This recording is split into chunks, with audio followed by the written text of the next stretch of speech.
The playground, this is where we muck around basically. It's where we put all of the little bits and pieces that we're playing with that don't fit into the framework of what people expect from Toysner. So the first in the playground series is the Lehmo Chardonnay. This came about, we call it a bit of a Max Schubert project. This came about when Phil, our winemaker, came on board and decided that he wanted to make Chardonnay under the Toysner label, and he kept at me and I kept saying no.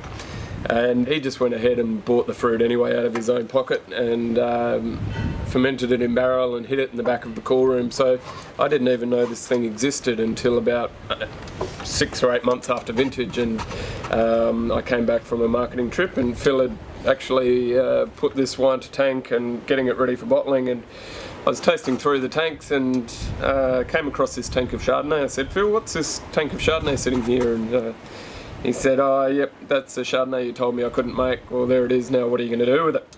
Well, I'm pretty bloody glad he made it, because it's a great example of modern Chardonnay from the Eden Valley.